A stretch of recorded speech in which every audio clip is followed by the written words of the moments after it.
welcome to our first virtual workshop. And this workshop, we are going to have Dr. Prashant Umar with us. Our society is very active at this point of time. We are continuously organizing webinar. Dr. Hind is she's doing great job. And then at the same time, we are also in parallel working to organize these workshops. This is the first one virtually, and then more to be followed next month and month after. So keep on looking for our website, society website, and then you will be updated accordingly. So don't miss any other workshop. I'm sure this is going to be very special workshop. More than 200 people registered. Before I start the introduction of Dr. Prashant, my friend, let me tell you the format of the workshop. Dr. Prashant is going to take you over his slides and his experience around 40 minutes or a little less. If you have any question in the meantime, you can type the question in Q&A, or you can raise the hand, and we may pick few questions, one or two, just to keep you, or you may also raise your hand sometime. I can allow you to ask a short question just to be in interactive mode. Then we'll be having, after 35 to 40 minutes, we will be having a short break. Short break means break for the 5 minutes, just you can move yourself, and Dr. Prashant will also move here and there. And then we'll be having another session, continue maybe 25 to 30 minutes, or maybe 25 minutes, and then we are going to have a lengthy Q&A session. So you can note down your questions, you can put your questions there, and then we are going to finish on time. So I'll be taking the question on priority basis, one question at a time from the one attendees or one participant. So this is the format. Okay, Dr. Prashant, if you know or if you don't know him, I have an association with him. Working together for so many conferences and courses during the last 10, 15 years. Dr. Prashant, he has done PhD in chemistry and he has 28 years of experience in pharmaceutical, chemical, petrochemical, and petroleum laboratories in India and Saudi Arabia. He has 7 publications in international journals and delivered several presentations in national and international conferences. He has acquired various international professional certifications such as ASQ, Certified Quality Manager, Organization Excellence, IGC, NABOSH, and Six Sigma Green Belt, and so many. Additionally, he is a trainer for laboratory quality and safety courses such as ISO, IEC 17025, ISO 45001, Laboratory Safety Prudent Practices, HASCOM. Currently, he is working in Ras Tanura area laboratory, Saudi Aramco, as a quality and safety coordinator. He has also expertise to organize good workshops on the courses during our conferences. He is going to talk about, or he is going to share his experience. Some of you will definitely get the benefit of his work, this workshop. He is going to present overview of ISO and IEC 17025, 2017 requirement for laboratory accreditation. So mic will be to Dr. Prashant. You can take us to your slides. Dr. Prashant, please. Yes, thank you, Dr. Siddiqui, for a very well introduction. And again, thanks for this real services to provide a platform to all the SMEs to share their experience with the professional. And definitely it is going to benefit everybody. With this, let us start our presentation today. And if you have any questions, you can put it in the chat, and Dr. Siddiqui will take us from there. So today we're talking about the ISO IEC 17025 accreditation, why we need it, and what are the requirements. If anyone wants to go for the accreditation, what are the requirements that we need to fulfill with the accreditation. So when we talk about any certification in the ISO, there are several standards are there along the industries. 9,000, 14,000, 26,000, 27,000. So many places are there, and everyone is, most of you are maybe aware of that. But when we talk about the laboratory, there is only one name it comes out, that is the ISO IEC 1705 2017. What is that standard is? The title of that standard is the general requirement of for the competence of testing and calibration laboratories. This is very particularly tailor-made for the laboratories. Laboratories, it may be testing laboratory or it may be kind of calibration laboratory. Now, question is that what is the laboratory? So now this standard, now actually currently we have a third version, third edition of the standard. It gives a very clear-cut definition, and first time this definition has been added in the standard. It says any organization which perform the testing, calibration or sampling is known as the laboratory. That organization can perform all of this or one of these.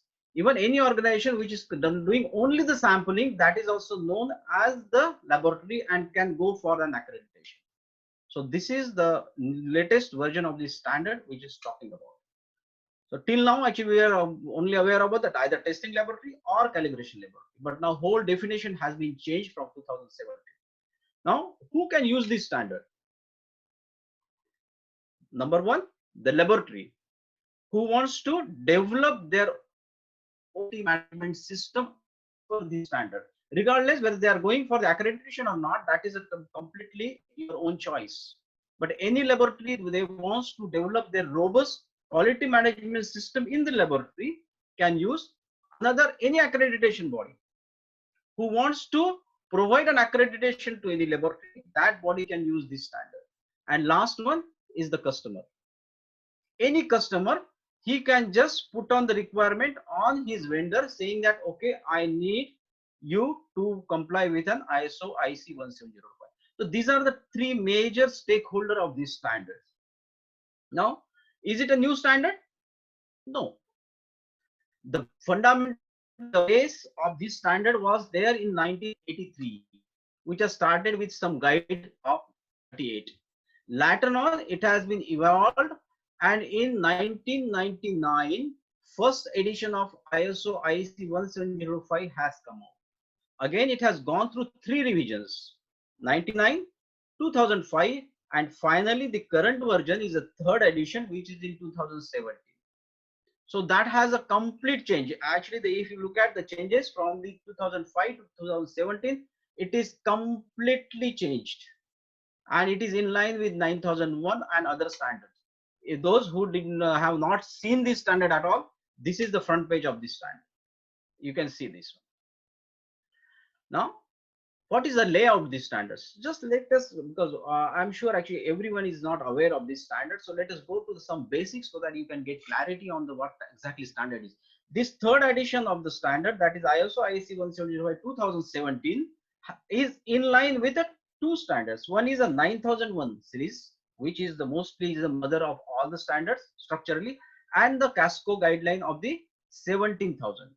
So if you look at this standard, any of the 17,000 series, it has a four major sections. Section 1 is talking about the informative.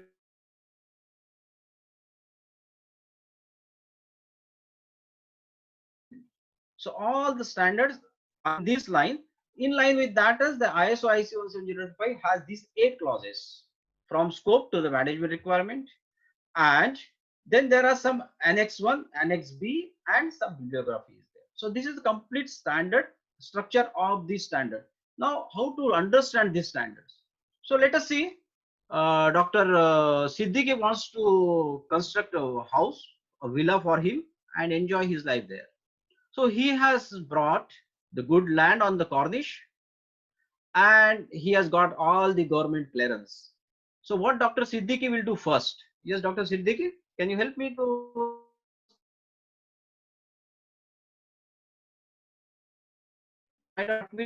Dr. Siddiqui? Yeah, I was unmuted. Yes, yes. What's your question? Yeah. Actually, you have you want to construct this beautiful villa for you. You have purchased the land on the Corniche, And now you want to start building your house. So what will you do first? Or anyone? Well, we need to have the design, and after designing, then we have to start. Okay. You have to So get what will site be that? approval, right? But okay, you got the approval. Next. First of all, you will start the foundation of the Foundation. house, right? You have to go for foundation. Yeah. Great. So now when foundation is done, what will you do next? Next, you will go for the structure. Construction. Structure of the house. Then probably you go for the utilities. All the electrical, gas line, electricity, all these utilities you will try to do. Once this is done, you will go for the roof, right? Yeah. Once everything is ready, finally what will you do? Live in, move in. You will move there. You will do the housewarming scenario and invite all of us for the dinner there. So you will enjoy your life. Exactly this our standard of ISO IEC 17005 is based on our home itself. Nothing more, nothing less.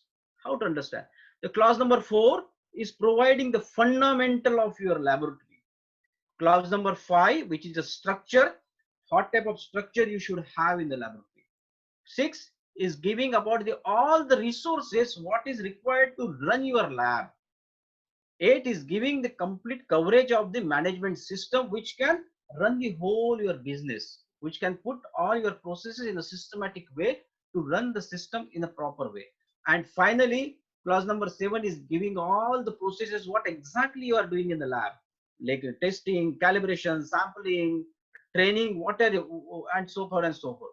So these are the this is whole standard is just exactly based on your home, nothing more. So if you go just little bit detail on that one, this is the clause number 4, 5, 6, 7, 8. Though we have 8 clauses there, but when you go for accreditation, you have to go only for the 4, 5, 6, 7, and 8. So 4 is giving a general requirement, which is giving the fundamental business ethics of the lab. 5th is giving a structural requirement. What type of structure should you have if you want to run the lab? 6th is giving the resources requirement. What are the resources do I need to run my lab in a proper way? So it gives all those requirement of the resources. Then 7th is giving all the processes.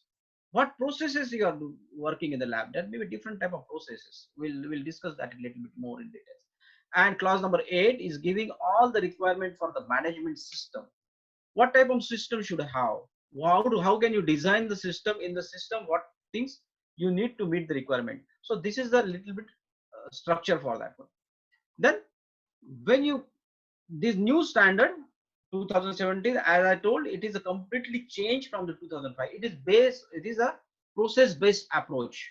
What is the process? Process is my input, which is converting to the output with some controls and some resources. So if I consider in context of the lab, in the lab, my resources or my input is a sample or the custom requirement. And I'm converting all the samples into the valid result or the reports what I'm processing. And why the process requirement is there? Why it has been added in this standard? Because process requirement is based on the PDCA cycle. It gives an improvement. The objective of implementation of this quality management system in your lab has to be with the continual improvement. Every step there has to be an improvement. Then there is actually benefit of that one. Otherwise, if there is no improvement, then there is no benefit of implementing that quality management system.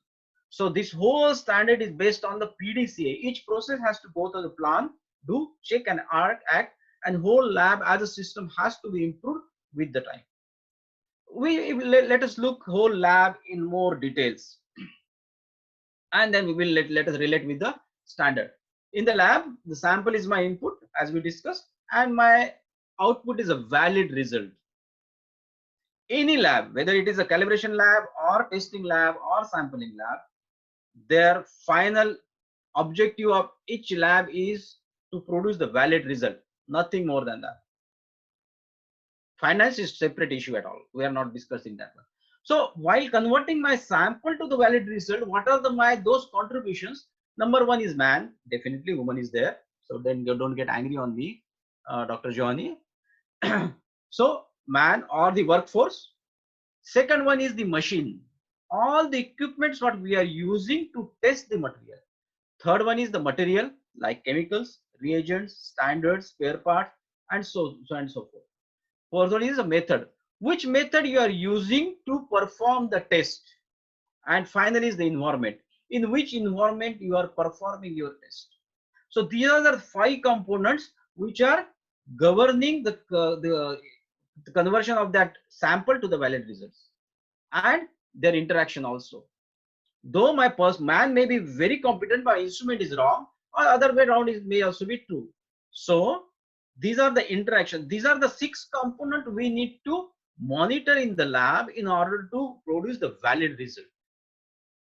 So ISO IC is nothing, but this is giving a complete guideline how to produce the valid result from your sample and how to monitor these 6 components: your sample, man, method, machine, material, and environment. And that's it about the standard. Actually, there is a lot of things that, oh, this standard is very complicated. We have to so many documentation and we are doing nothing. Actually, as per, if you really holistically, if you apply this standard in the lab, it is just giving the guideline to you that what you need to do in order to produce a valid result in the lab. So this is the whole structure for that. So this is the whole standard. When we are trying to put this whole standard in the process approach, it goes in this way. If you look at here, yeah.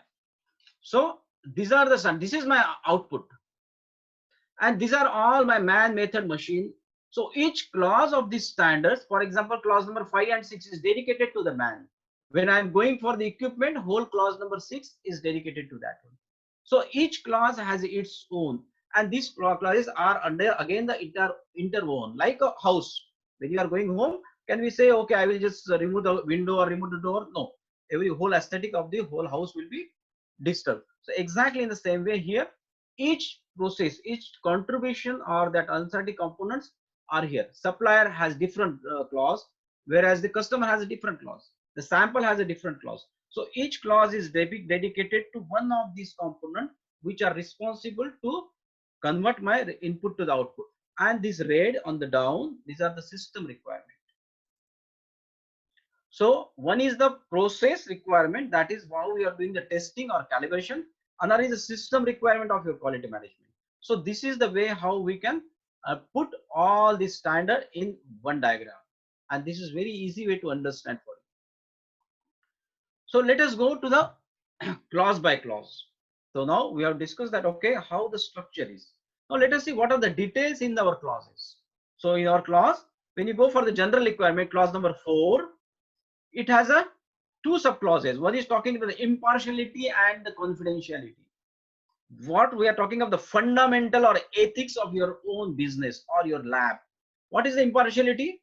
Impartiality is nothing but to run your business in a unbiased way.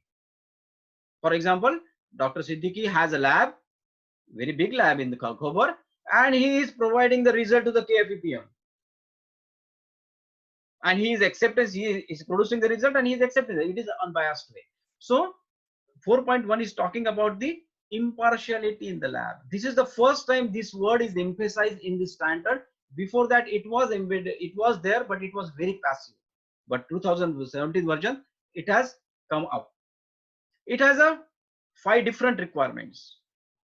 So it talks about all the activities what you are doing in the lab shall be unbiased, and laboratory management shall be committed and responsible for all those activities and ensure that all the activities are performed in unbiased way. If there is any risk to the impartiality, that has to be find out, and all the preventive measures shall be implemented to remove, either to reduce or eliminate the impartiality from the lab.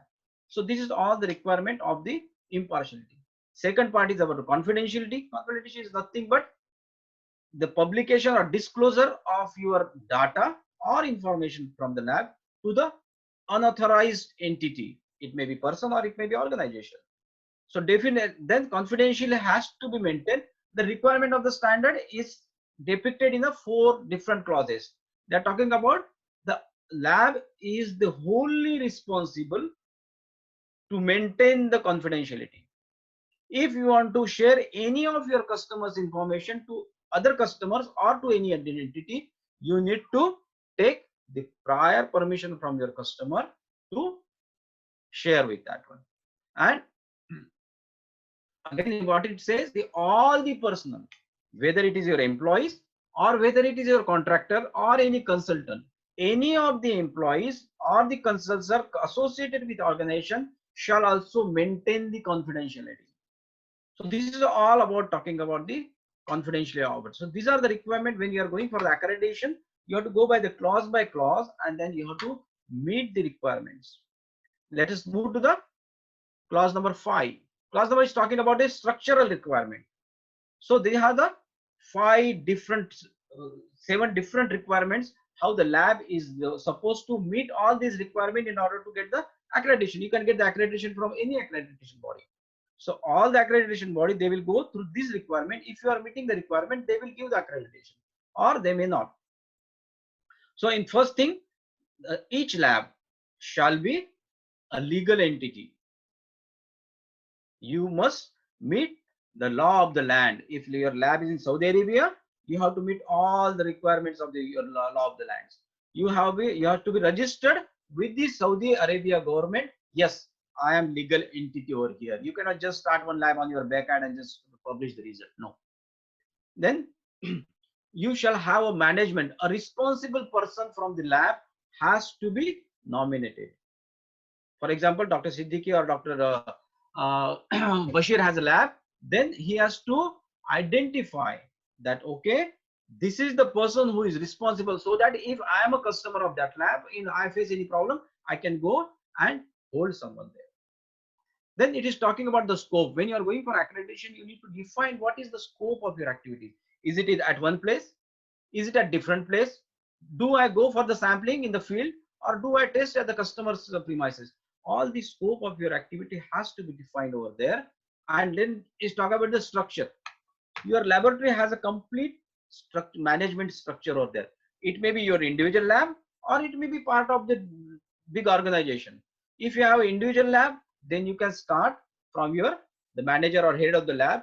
If it is a part of the big organization, then actually you have to correlate the top management of your lab with the top management of your organizations. So this is a whole structure you have to define, and all the people who are working in the lab shall have adequate resources and authorities to maintain your quality management system. Sometimes you are developing your quality management system, but you are not providing resources. That this standard says when you are going to have a robust quality management as per the ISO IEC 17025, then you shall have a authority of those people to work in their areas. They shall be provided with the adequate resources over there. And then communications. All these things there shall be a proper channel of the communication from top to bottom. So this is all about the structural requirement over here. Then if you go to the clause number 6, it is talking about the resource requirement. So this clause has 6 sub clauses, and they have given all the requirements which are required, resources required for the laboratory. For example, 6.1 is just general information. 6.2 is talking about the personnel, the people who are working in the lab, what type of requirement has to be fulfilled for those people. 6.3 is talking about the facility. When you have a facility, what you need to perform over there. Then 6.4 is talking about the equipments. When you have equipment, what are the requirements for that one in order to produce the reliable result? What are the requirements that I need to meet in order to get an accreditation? 6.5 is talking about the very important thing in the lab, that is a metrological traceability. And last one is talking about the purchasing. Now in the old standard, the word of purchasing has been completely replaced with the name externally provided product and services. So this is the overall structure. Let us go inside. 6.2 is completely dedicated for the people working in the lab. This is your workforce. What are my requirement? All the people who are working in my lab has to work impartiality and they have to maintain the confidentiality. This is the basic fundamental of the workforce. Then you must document their competency.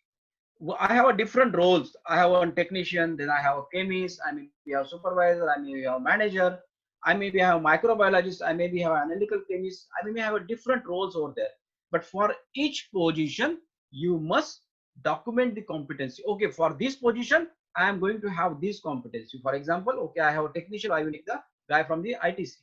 Or if I have the chemist, he should be graduate, either chemistry graduate or engineering graduate, whatever it may be.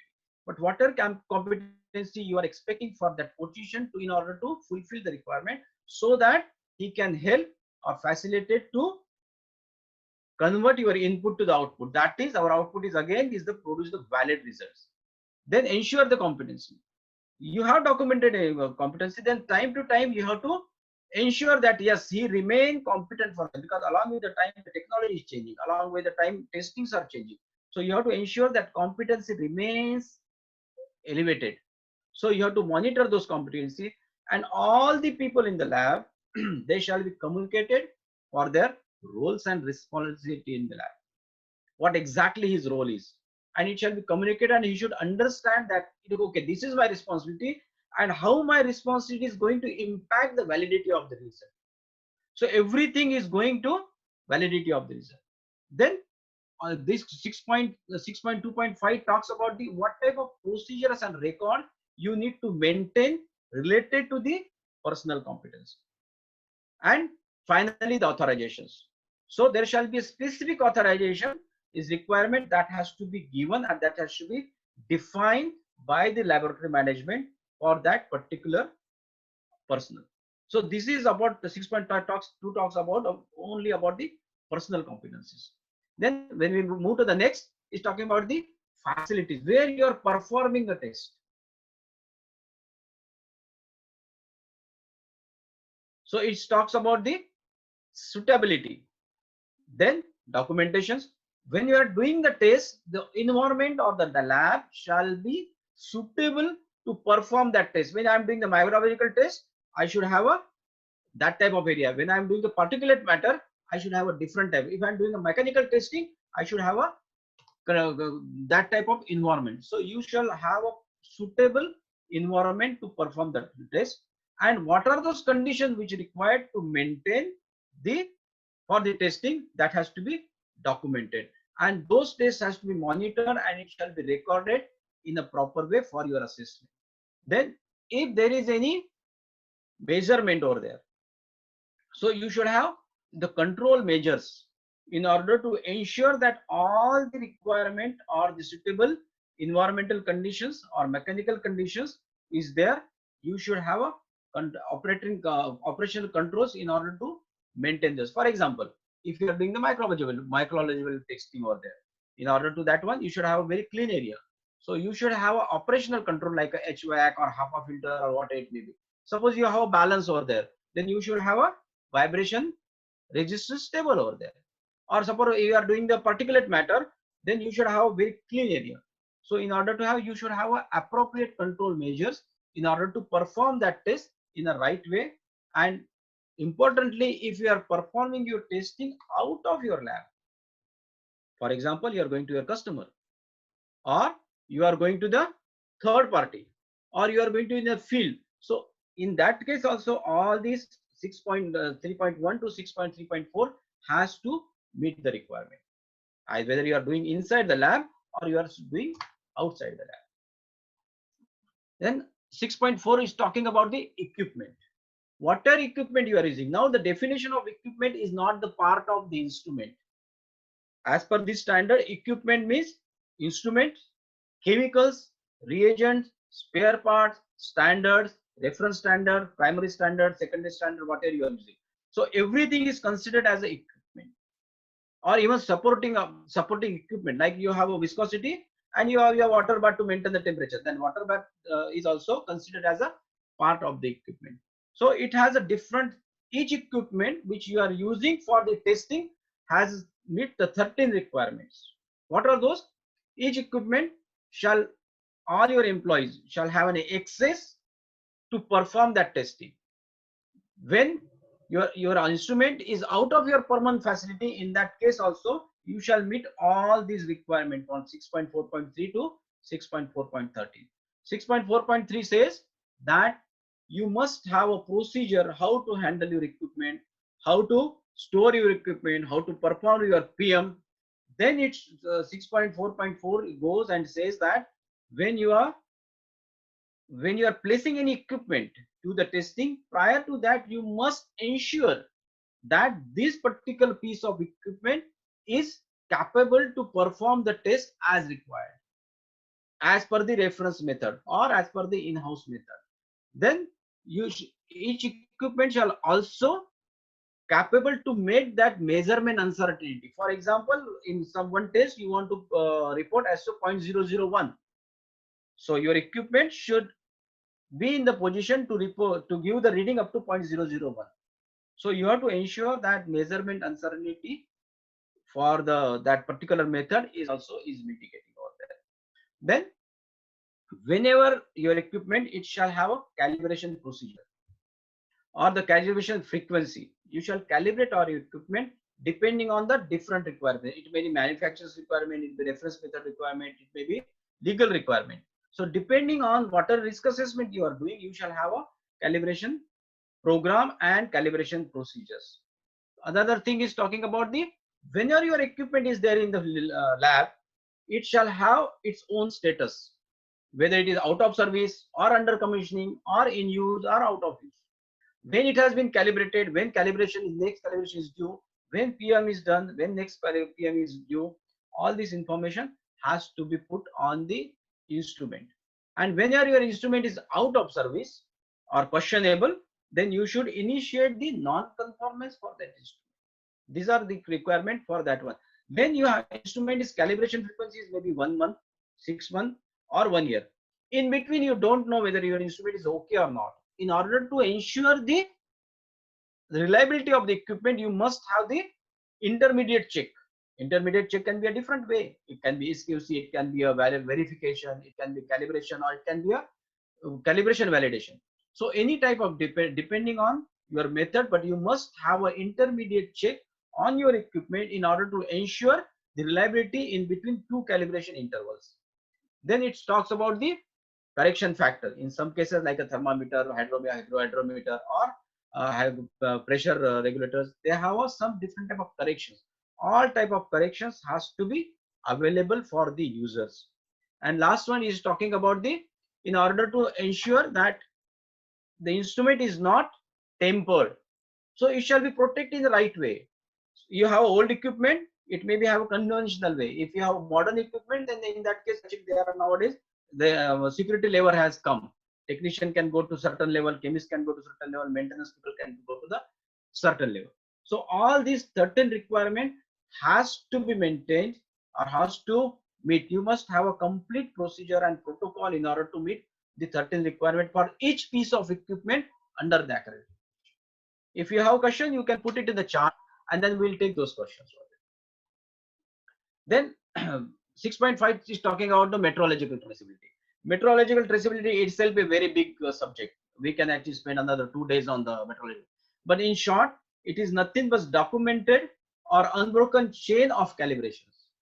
When you have some working standard at your lab, then that piece of equipment or that piece of standard has to be traceable to the SI unit, or it has to go to the calibration lab, then it can go to the NMI, that is the National Metrological Lab.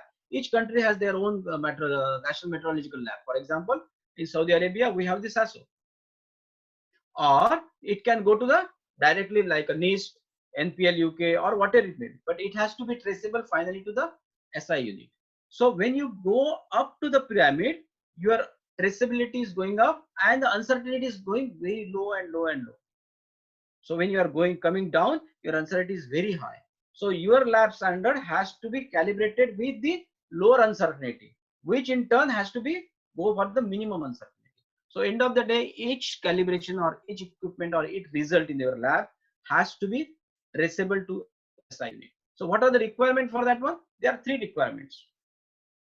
6.51 say you have to establish and maintain the metrological traceability for each result what you are producing in your lab.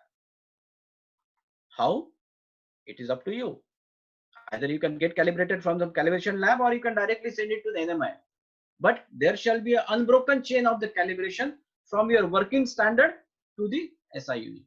Then second is also exactly talking about the traceability. But in some cases, it is not possible to maintain the traceability. In that, what to do? So there they have given the solution in 6.5.3. They have given the solution where there is a difficulty to maintain the traceability, how to handle those cases. The standard is very clear and giving a complete, this very holistically it is giving the things. How to establish in some cases your difficulty, what is the solutions for that? So this whole point 6.5 is talking about the metrological traceability is very critical and most important clause in the whole standard. If you are not meeting the metrological traceability, it is completely directly impacting the validity of your result. And validity of your result is our objective in each lab, whether it is calibration lab or it is testing lab. Then 6.6 is talking about the external provided services. What do you mean external provided services is nothing but the purchasing. What we are purchasing, either we are purchasing the product or we are purchasing the services. So product in the form of equipment, but when you are purchasing the services like to perform the maintenance of the standard equipment or calibration of the equipment, that is known as the just give me 1 minute.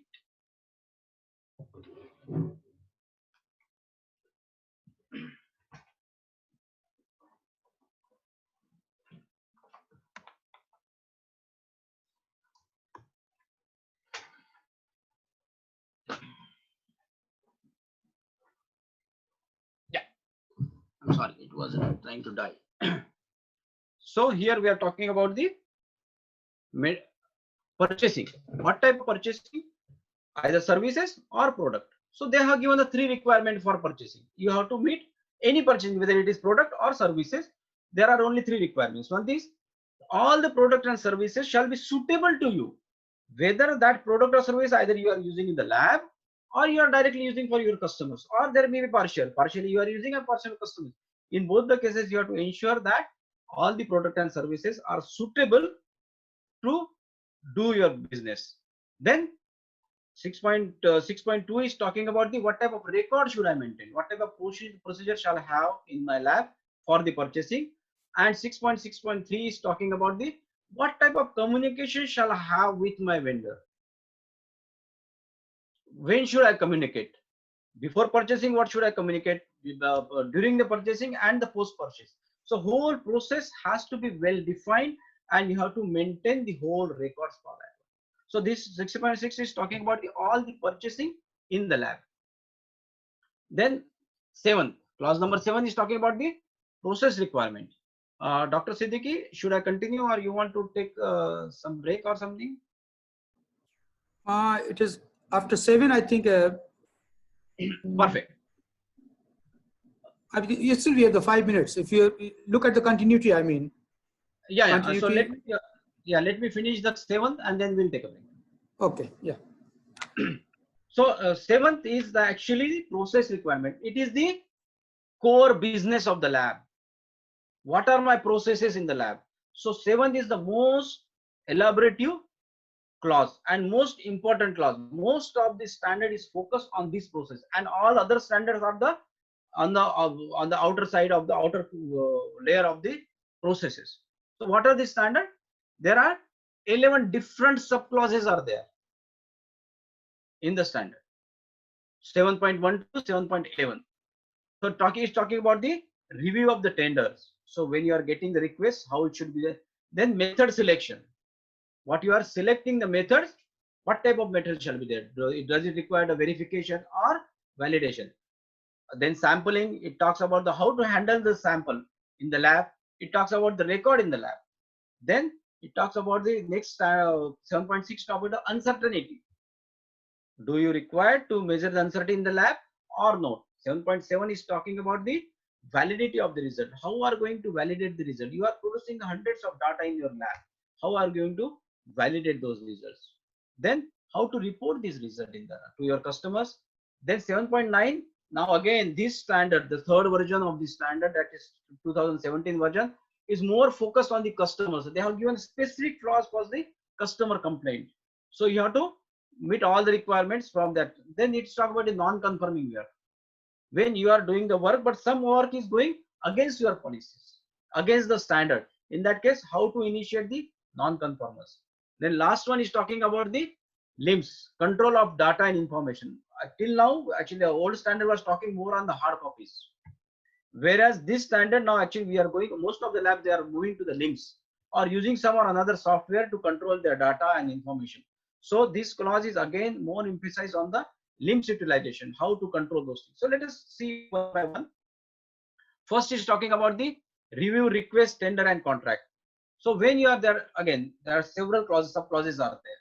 So it talks about the request. When you are getting the request from your customer, it may be commercial lab or it may be in your in-house lab. Regardless, your customer is there and lab is there. In between the communication of the customer and the lab, that is the complete, this clause is talking about. That is known as the request, or you may be talking about the sample schedule, or you may be talking about the contract or SLA, that is service layer agreement. You can, whatever you name it, but this talks about it. Then if your customer is asking for an inappropriate method, okay, you do the boiling point by this method. But you are a subject matter expert. You should know what is the appropriate method to produce the valid result, because end of the day, you are responsible to produce the result. So you have to educate your customer in that case. Then 7.1.3 is a decision rule. This is a new clause which has come over here. Till now, up to the 2005 version, this clause was not there at all. Decision rule is talking about the how to incorporate the uncertainty of your test or result while providing the conformity with the specification. For example, my specification is 10. When I get the 9, I will say pass. When I get the 10, it is a fail. But if my uncertainty is 2, then how that uncertainty is incorporated in the while giving the conformance of the result against any of the specification. Again, only the lab who is providing the conformance of against the specification, it is only applicable for decision is not applicable at all. Then if there is a differences between you and customer, how to resolve all these requirements as given in this clause. If there is a deviation from the contract, suppose I agreed to perform the test by this method in this time, but I could not. In that case, how are you going to deal with your customers? That is completely spelled out in this subclause. Then it is talking about amendment. Oh my God.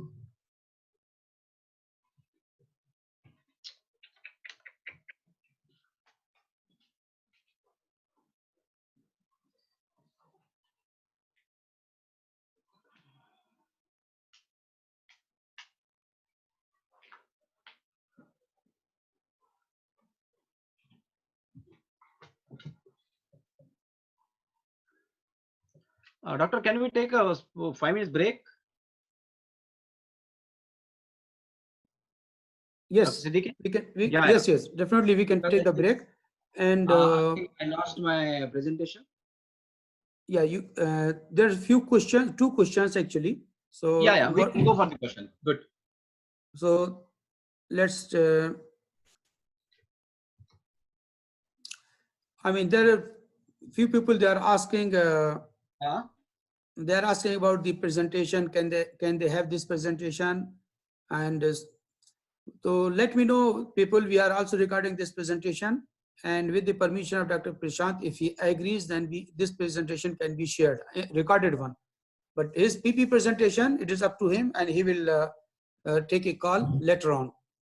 The question is, Dr. Prashant, what are the most important certificates one should get to be accredited for working in the labs? So he is talking about the personal accreditation, or he is talking about lab accreditation? I think he's talking personal. What are the most important certificates one I think himself should get to be accredited for working in labs? I think it is personal. So it is completely based on your lab requirement. What type of lab do you have? There is no generic things. For example, if you are a microbiologist, there are different type of certification. If I am doing in the hydrocarbon lab, probably I may go for the ASTM certification. So there is no generic answer for this one. It is a very specific to your domain of your lab. If I am a mechanical testing, probably I may be having a different requirement from the IP. If I'm microbiologist, maybe different requirements. Okay, then there's another question. There are two calibrations. One is the instrument calibration, other is test calibration. Instrument calibration is very costly and done at manufacturing site. What is the economical solution for calibration and acceptable for the accreditation? Yes.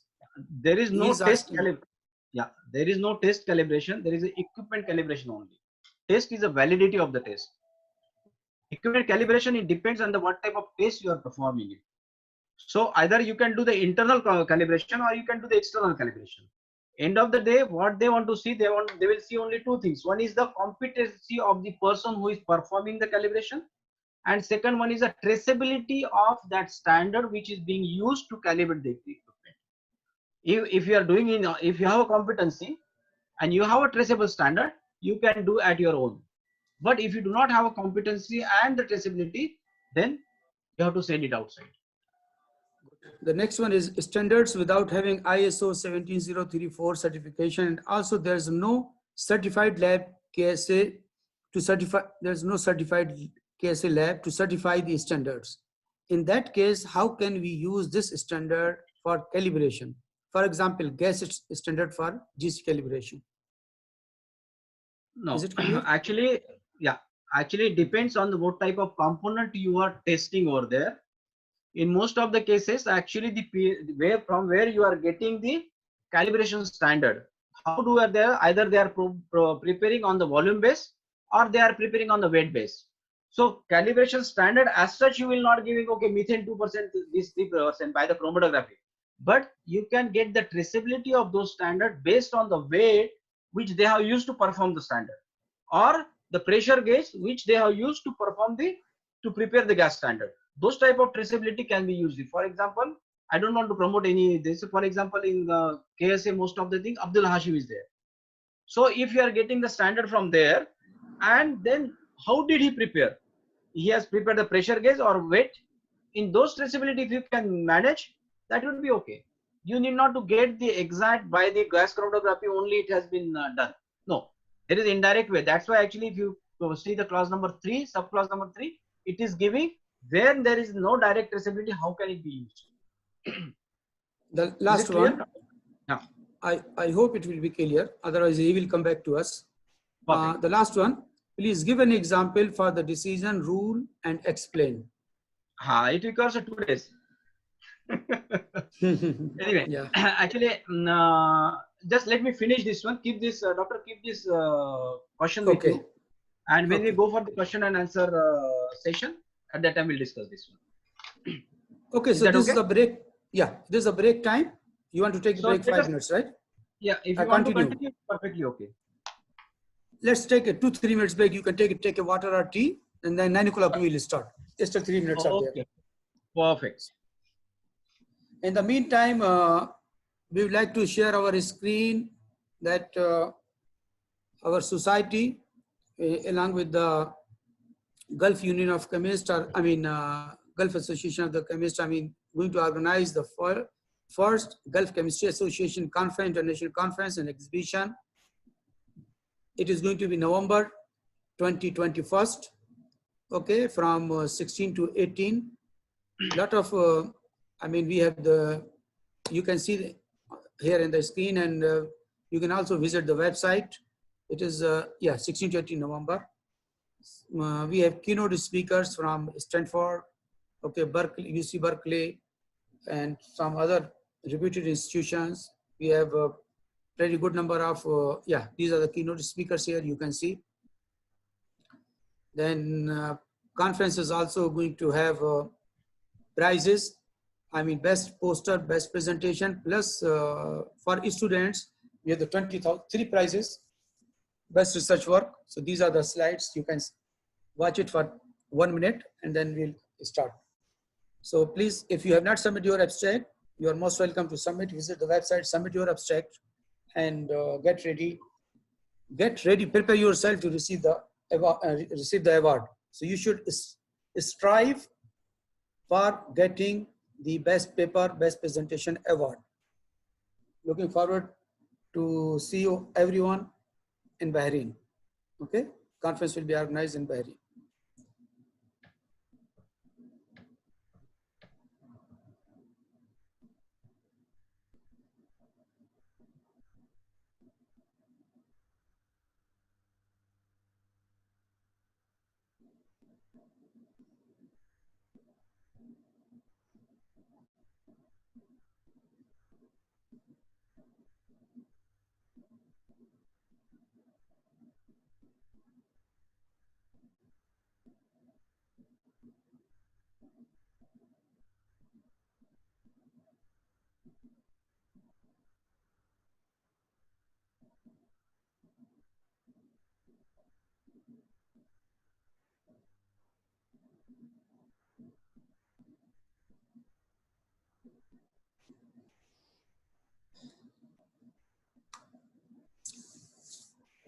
Okay, now let's start again.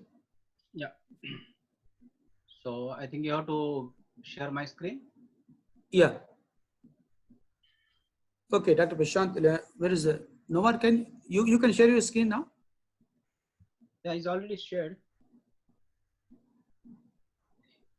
You can't see it.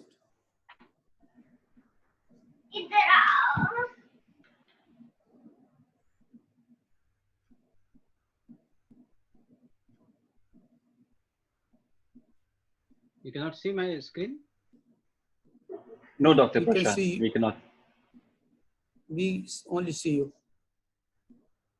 Oh.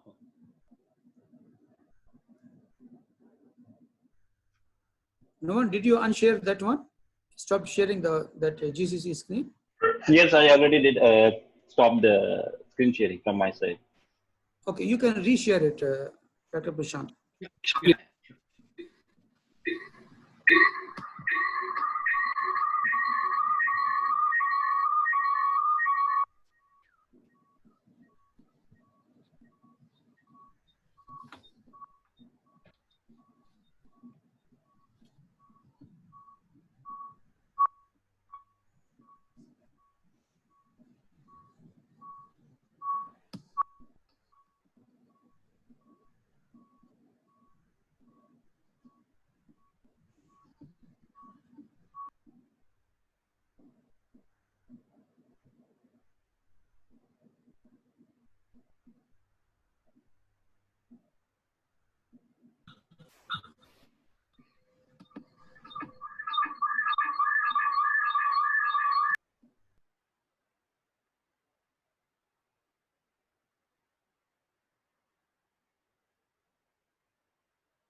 Can you host me so that I can share the screen? You can share No, the ma'am. screen. Yes. No, it is not allowing me. Just a minute, please. I think I may not be the host there. Yeah, check it again.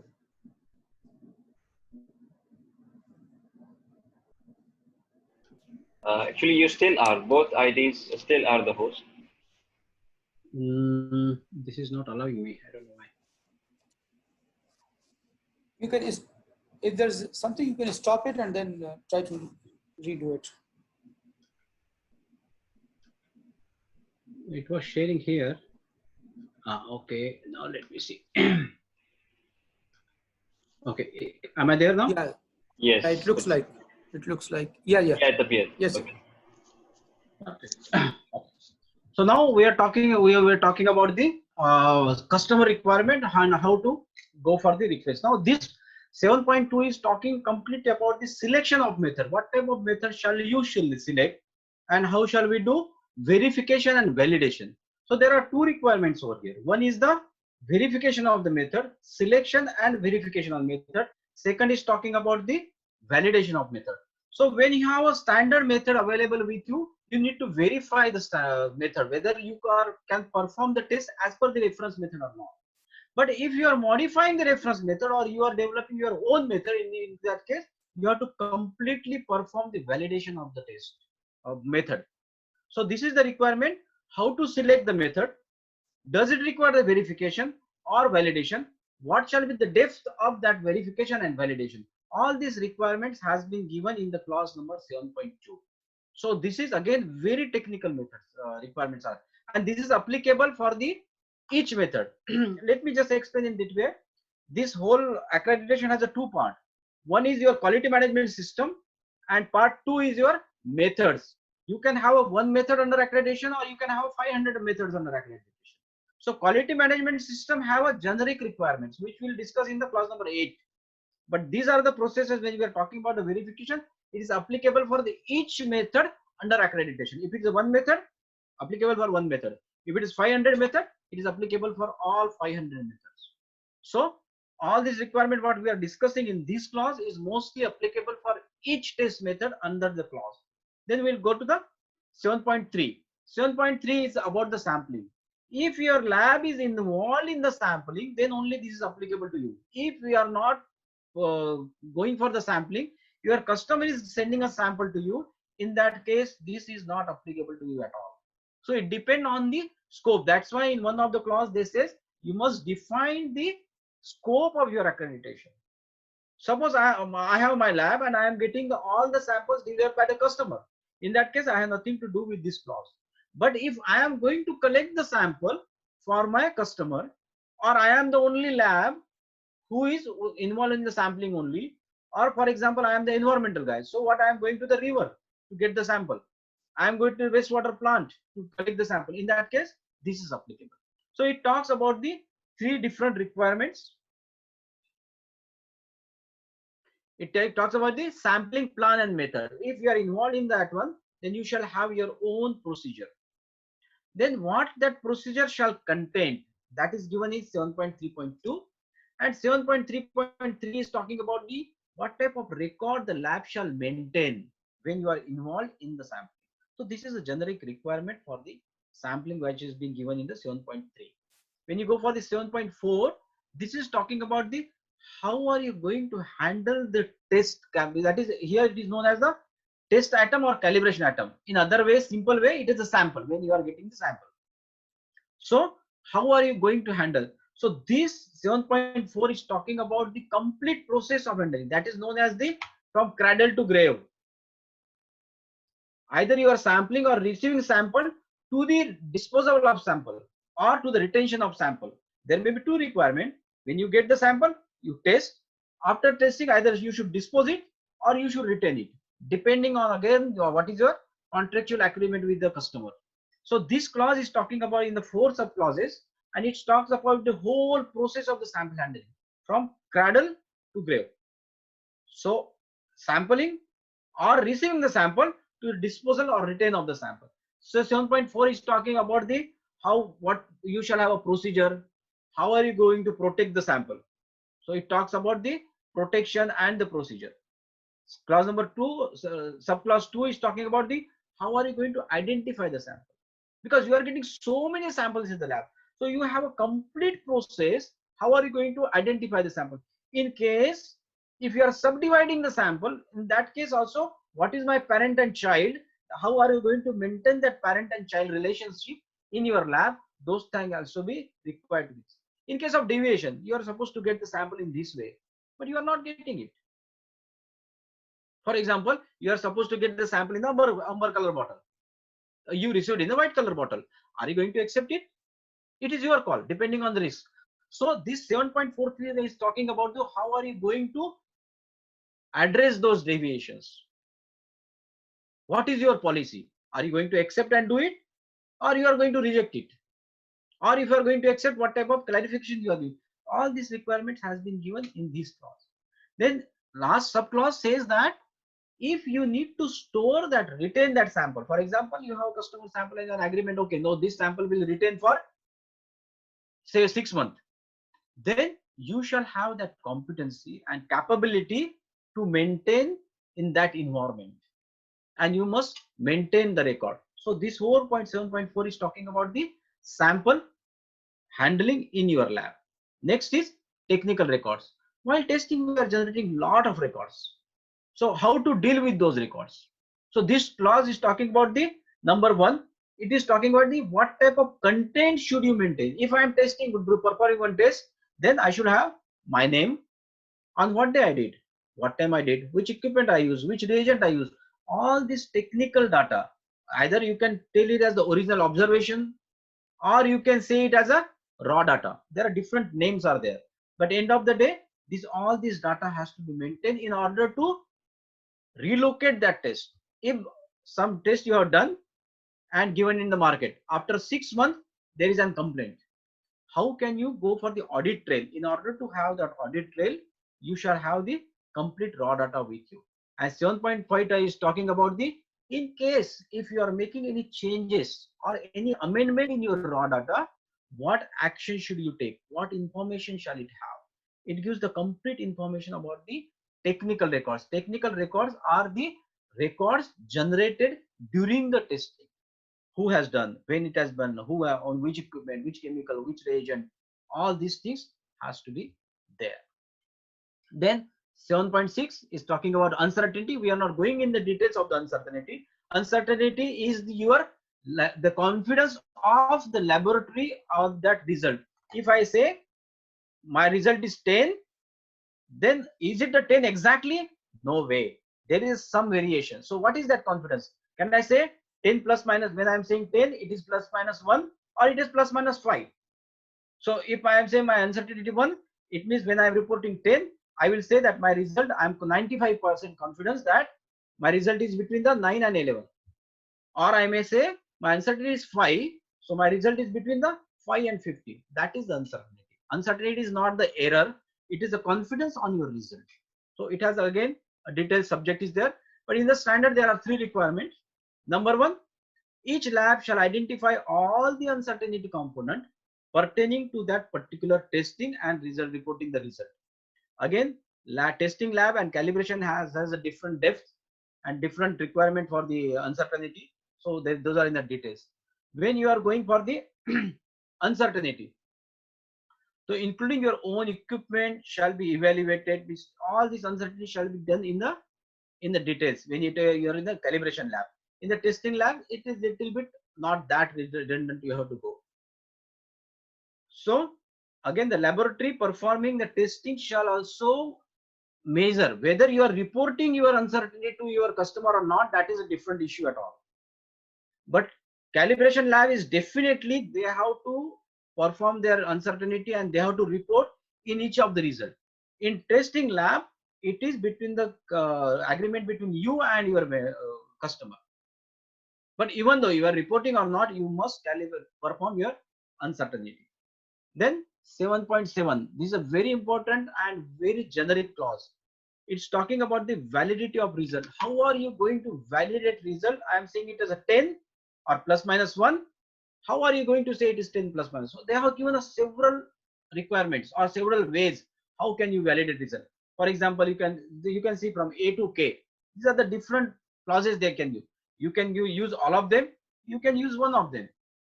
But at least one of them has to be there for each test under accreditation. For example, you can do the interlaboratory studies. You can do the calibration. You can do the calibration validation. You can do the verification of the test. You can do the repeatability test between two technicians. So there are different ways are there. You can use as much as you can, but minimum one has to be there, which will ensure the validity of result which you are reporting to the customer. That is very important over here. Then if we go for the next is the 7.8 is talking about the reporting the result. This is our product, what we are selling in the market. This is very important. They have given the 8 different sub clauses there. How to use it. So they're talking about the 7.1 is about the general. What should be format? It should be accurate, legible, and all these things. 8.2 is talking about the common requirement, and then 7.8.3 onwards they are talking about specific requirement. 8.3 is talking about the specific requirement for the test reports. All these requirement has to meet when you are giving the test report. 8.4 is talking about the calibration certificate. When you are issuing the calibration certificate, what requirement a lab should meet. Then 8.4 is talking about the specific requirement for the sampling. If you are involved in the sampling, then what type of information shall be there on your final report. Then it's talk about the statement of conformity. Here again the decision rule comes. Here this is the new requirement of the standards. When you are producing any statement of conformity, then you have to write the decision rule. You shall have an agreement with your customer. What is your agreement between you and customer on the decision rule? We'll explain that in the Q&A session. Then if you are giving any opinion and interpretation, this standards, this clause gives all the information, the requirements. And finally, if you are making any amendment in the report, suppose today you release one report, tomorrow you came to know, oh, that result was wrong. Then how are you going to amend? So all those requirements has been given in 7.8.8. 7.9 is talking about the customer complaint. How are you, again, the customer complaint is a complete process like a sampling. How are you getting your customer's complaint and how you are going to resolve, how are you going to communicate. So complete process from receiving the complaint to the communication to your customer, whole process has to be there. So 7.9 is completely dedicated to the customer complaint. So again, that cradle to grave has to be there. From initiation of the customer complaint to the resolution of the customer complaint, whole process has to be explained as per the 7.9. So all the details are there in the standard. Non-conformation. So what is non-conformity? Here you can see everyone was supposed to walk by our general. Traditionally, we are walking by our leg. But someone wants to walk by our hand. How he can be? He is free to do so. So in the lab, if your policies are there, standard requirements are there, procedure requirements are there, or standard reference methods are required, some legal requirements are there. When you are deviating any one of them, that is known as the non-conformity of the work. For example, in order to perform one test, I am supposed to take a 5 gram of sample. But today I took a 10 gram of sample, and because of that, result has been completely deviated. So those cases are considered as a non-conformity. Then in that case, what are the requirements? These are the 3 requirements are there. What you shall have a procedure, you shall have a record for that one, and what correction action you have taken in order to overcome that non-conformity. So these are the things has been explained in the 7.10. 7.11 is talking about the LIMS or the data management. How are you going to manage the data? So there are 6 different requirements are there in the LIMS, that everyone shall have access to your data. For example, in the LIMS, then verification. When you are using the LIMS, it should not be just come and implement. No, you should verify your LIMS data or the records. Then it is talking about 3 is talking about the feature. What type of feature you should have? If you have a LIMS, all the data shall be protected.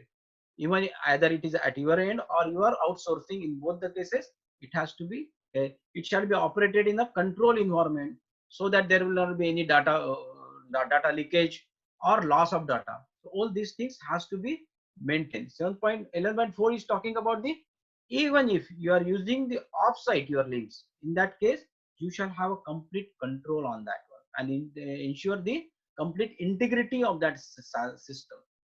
Then it is talking about all the relevant documentation. When you are having any LIMS or any software, you shall have complete documentation about it for its integrity, verification and validation of that. And check any calculations. If you are doing, for example, you are doing some titration, your LIMS is giving the final result and you are adding only the weight of the sample and the volume of the titrant. In that case, whether my calculations the LIMS is doing right or not, because that is another inbuilt calculation. So all those calculations you have to validate. So you have to verify the transfer of the data. For example, your instrument is connected to the LIMS. Whether that LIMS is instrument is rightly sending the data to LIMS or not, that physically you need to verify over there. So these are all about the technical requirement. Then last clause we will go, that is a management system requirement.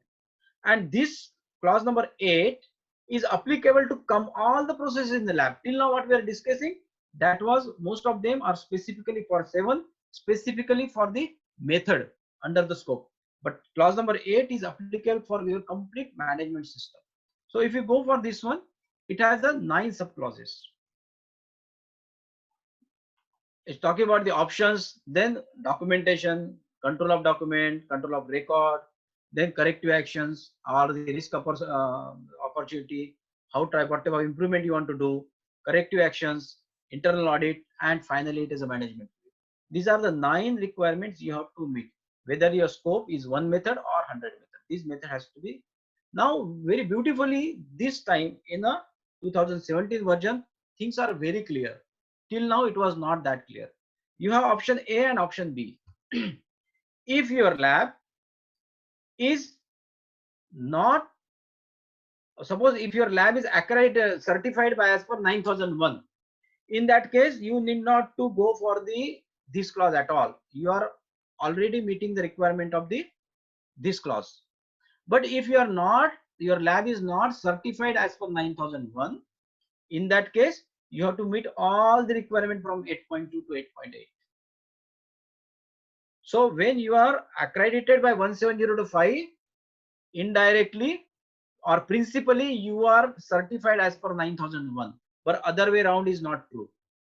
If you are certified by 9001, you are not accredited for 17025, but you are accredited by 17025. In that case, you are indirectly or principally meeting all the requirement of 9001. So here you have option, either have 9001 or meet the requirement for 8.2 to 8.8. 8.2 is about talking about the management system documentations. So these are the 5 different requirements they have given in this. So you should establish your management system. What is your intent of your management system, your objectives, policies, everything has to be spelled out under this clause. How are you going to commitment? How you are going to commit to your robust quality management? You have quality management, you are not committed to that one. So here they are asking what type of proof or evidences you are giving in order to show that yes, you are committed to the management system and the improvement of the management system. How are linking your all your activities and the processes as a quality management system? Again, those who are aware of the 2005 version, they were asking for the quality manager and technical manager and quality manual. All these 3 requirement has been washed out in the 2017 version. In 2017 version, you don't need quality manual, you don't need a quality manager, you don't need a technical manager. So all these things has been washed out over here. So this is talking about all the documentations what you are doing in the whole management system. 8.3 is talking about the document control. So it takes about what type of documents you need to control. It may be internal, external, regulatory, whatever it may be. So the 3.1 is talking about the what type of document you need to control and how to control this document. So 8.3.2 talks about what is that process, what is the requirement for each document has been spelled out into 8.3.2. The same thing is a record and documents. There is a little bit difference over there, so we will not go in that details over here. So when you are going to talk about the records, so what are they are talking about the what to retain, which type of records you need to retain. Now again, let me tell you one more thing. 2000 version is a risk-based management. So in 2005 version, they were saying you retain this record, you return this record, this retain, shall, lot of things are there. In 2017 version, they have left it to you. They are not listing out any record except few 10 record in the whole management system is there. Other than that, they have given it is up to you. Now it is completely performer-based standard. Initially, it was a descriptive. They were telling, okay, maintain this record. You shall have this record. Now it is completely dependent on the risk assessment what you are doing in the lab. So they are talking about what type of control you shall have. 8.4.2 is listing out all the controls you shall maintain on your record. Then we'll go to risk assessment. Again, as I told you, this 2017 version is based on the risk assessment. So this is the risk is what? Effect of your uncertainty. So this standard says you shall do the risk assessment for your processes. So now there are 3 sub clauses. It is talking why should you do the risk and assessment. Okay, what is the risk? Risk is the factor which is impacting the validity of result. For example, I have the person or the valid result. So there are how many components are there in the that is there? Validity of result, my man, method, machine may be there. How he can temper my result? My person is not competent, or my instrument is not calibrated. So in this case, these are the, if you can look at over here, you can see potential risk. What is the validity of result? Then what are the sources of my risk? It may be man, machine. You have to identify those things, and then you have to have a preventive measures. Okay, in order to have a competent guy, I will do the training to them every year. In order to have a good instrument, I will calibrate those instruments. So you should identify all the risks, and you should implement all your preventive measures in order to produce the valid results. What is required over here?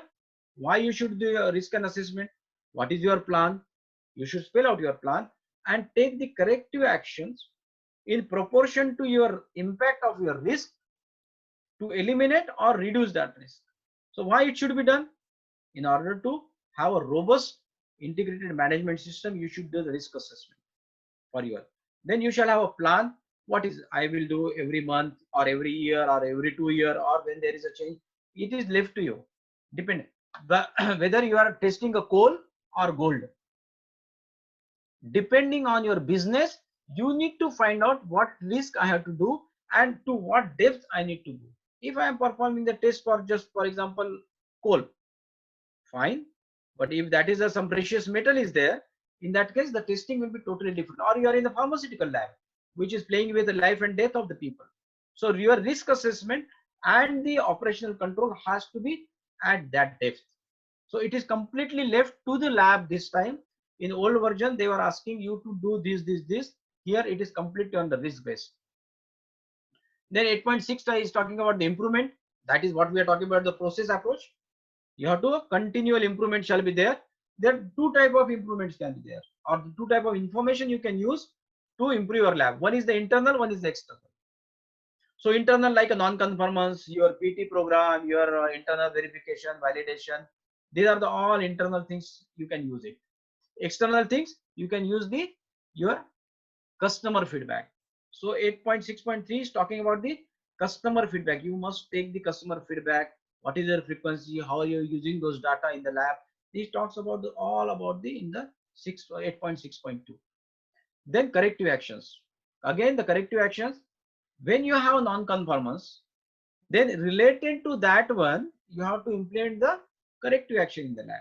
So he's talking about the complete cycle of that one. What type of correction should I do? When, for example, this is my water here, it fell on me. So what will immediately I will try to dry my clothes or take it out and change my clothes. But why it has fallen on me, that is the investigation. So one is a correction and one is a corrective action. In old standard, we were having the correction, corrective action, preventive action. Now preventive action has completely out of the scope. It is not there at all. You have correction. So when you have a non-conformance, you should do the correction. Then analyze the event. Really, does it require corrective action? Yes, depending on the risk. Then do the corrective action and maintain all the record for your corrective action for your knowledge purpose and the assessment purpose. So this is giving the complete requirement of the corrective action over here.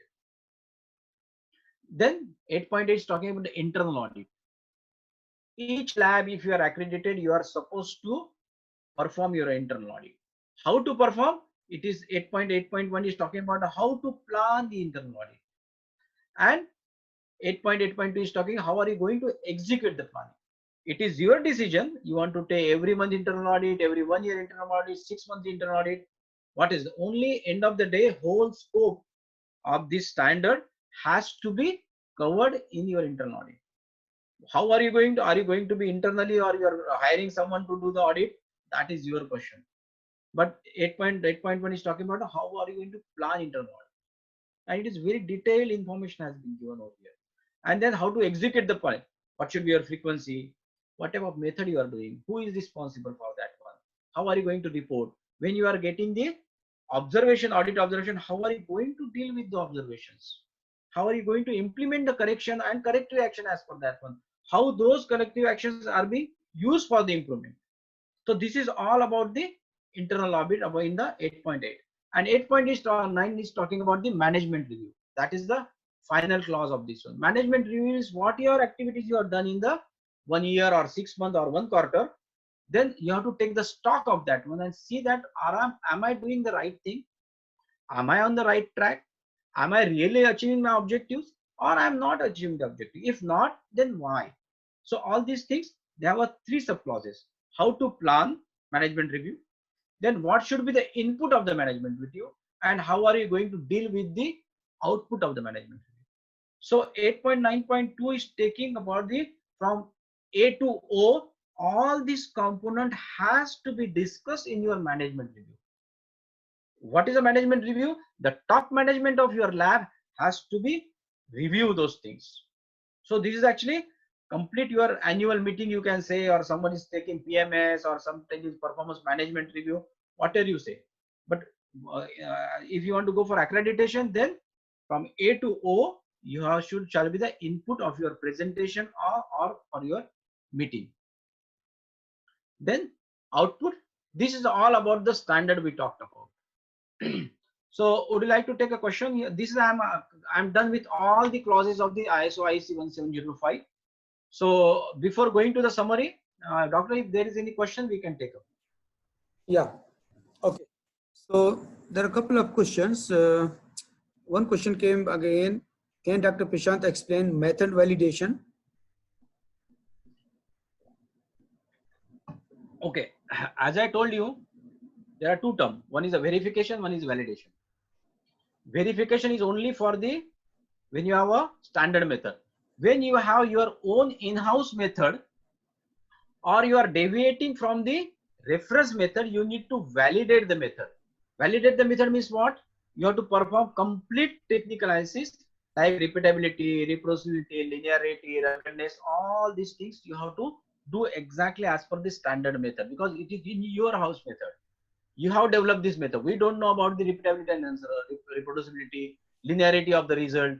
So all this complete method validation protocol you have to perform only for the non-reference method and modified reference method.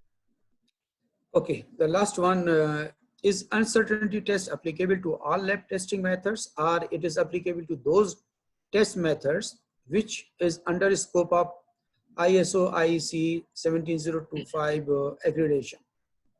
See, it is your decision what you want to take. However, if you are going for accreditation, you are supposed to have. But again, if you are not accredited, it is your choice. It is depending on you and your customer's agreement, whether what is agreement in between you two. But if you are going for accreditation, definitely you have to go for uncertainty. I think the last, which we, skip it.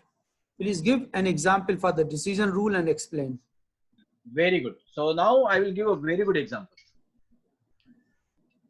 Now, Dr. Siddiqui is driving on the car on the Jubel Khobar highway. Our limit is 120, isn't it? Yeah. So doctor has raised his speed to 125. Did he get the violation? No. Yes. Do you get it? 125? No. No. 127? No. 129, when you touch 129, immediately you get the violation. Though your limit, speed limit is 120, why don't you get the violation up to 128? This is the decision rule. Simple example. Because the uncertainty of that equipment, because when it says 120, it means exactly it is not 120. There is a variation. Why? There may be the disturbance because of other vehicles, because of the dust, because of the humidity. there are several factors are there. Vibration of that equipment. So because of that instrument, when it says that when I'm saying 120, that equipment says I am sure about 128. If I'm giving 120, it means it may be 128 also. So because of the error of the instrument, shall I punish Dr. Siddiqui? No. So this is exactly the decision rule. This is the agreement between the lab and the customer, that how that uncertainty has to be taken care.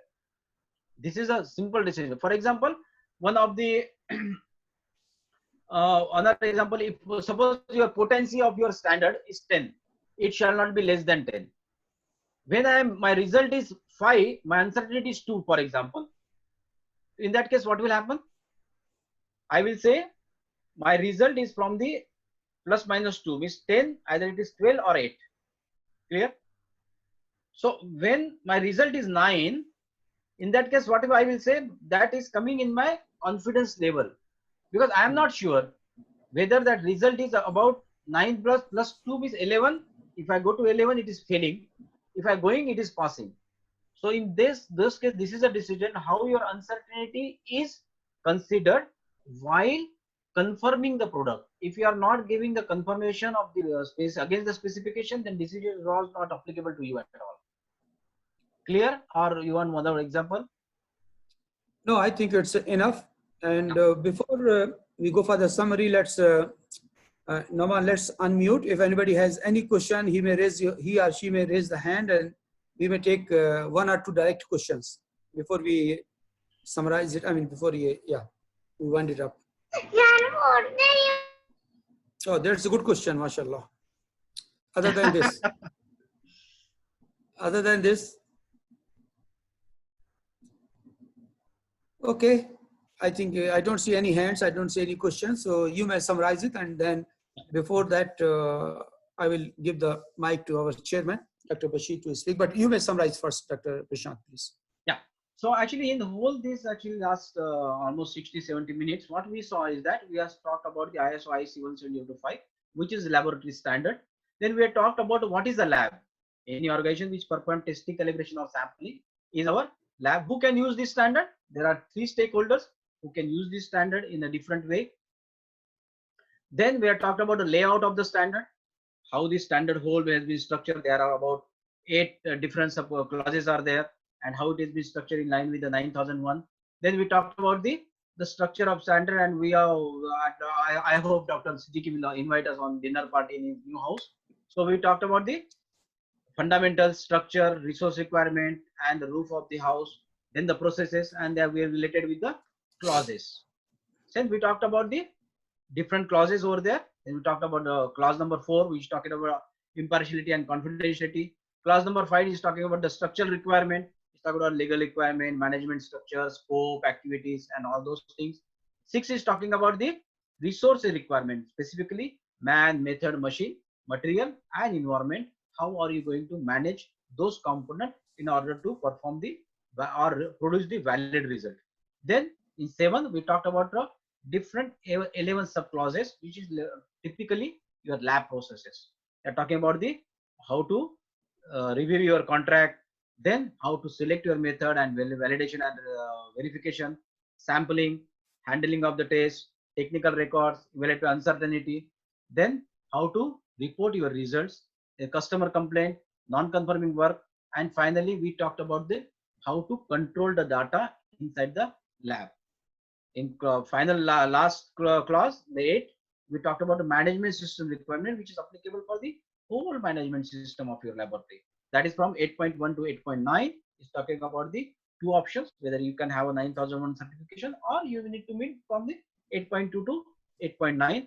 Then control of data, control of record, then how to risk and opportunity, how to address those things, how to improve your lab, then corrective actions, what type of corrective action you should take, the whole cycle of the corrective action, then how to do the internal audit, and finally we concluded with the management review. This is actually the whole overview of the standard. If you want the details, actually there is a detailed course is there, because whole this requirement what we have covered in the 2 hours, it requires at least 2 to 3 days to explain the details. Actually we are conducting the 5 days understanding and internal audit course also. Actually this is the whole things what we are doing.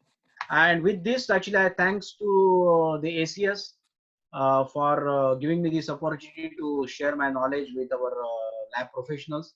I hope and that it is definitely helpful to you. And now, again, if there is any question, or I give the floor back to Dr. Siddiqui. Thank you very much. Yes.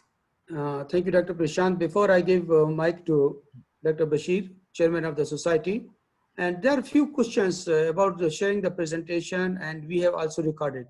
What's your take about this? Can we share those recording, video recording, and the present? What about your presentation? You Okay, want to say anything? video recording you can share, not a problem. Okay. Okay. PowerPoint presentation, I'm very sorry It's for okay. that one. It's your property, and we respect it. No problem. We respect it. Dr. Bashir, before I thank Dr. Prashant, would like to say anything, Dr. Bashir? Assalamu alaikum. Thank you. First of all, I take this opportunity to all our devotees and the members for attending this our workshop.